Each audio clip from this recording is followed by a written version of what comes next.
زده کم زنگ تازی؟ غزنی ولایت اوسیدون که مالستان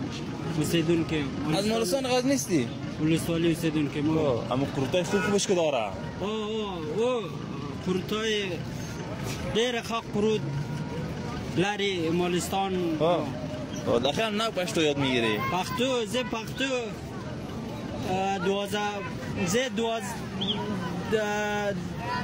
دوازدهم تولگای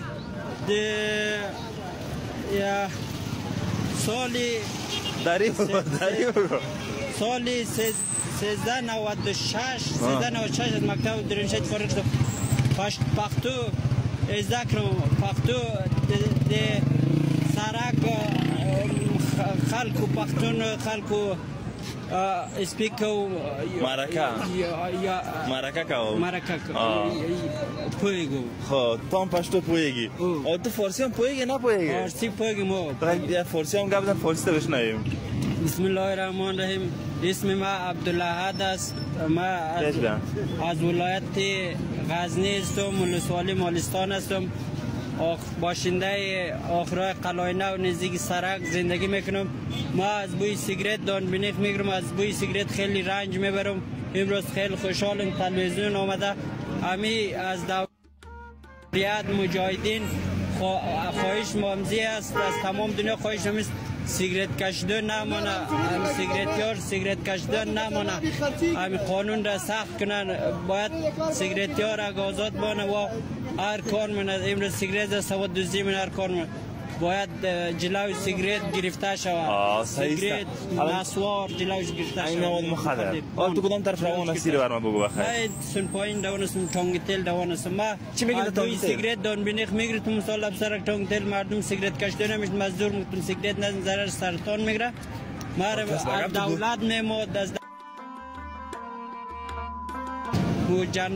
جنرال تمام دنیاش مشاهد کشتنه خب حالا میتونه که از دگه تو میکنه نمیکنه حالا گلو نپاره کنه از گاو از ما خیلی من از ما ترس میکنن ما که نکش ما از بوی سیگرت دان بینیخ میگیرم اگه از گاو از من یک جای مره او نکش دقشیم خب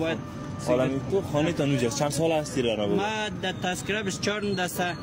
شاید در تذکره 25 باشم اون سال در تذکره 24 بودم حالا تذکره چی کنم خودتا بگو حال دستانه 28 هستی؟ خوردن دختی؟ تذکره سینه پایین میزنم چرا پایین میزنم؟ از خودتی پایین میزنم دخترها اگر سینه پایین میزنن حالا مردم سینه پایین میزنن تذکره از خود سینه بنظر پایین میزنه اگر سن خارج مارج بری یا همزی دلیل زود قبول کنه از دلیل آگه عرسی کردی نکردی؟ عرسی نکردم ما عاشق هستم عاشق تک دختر هستم اورم مادر مزاره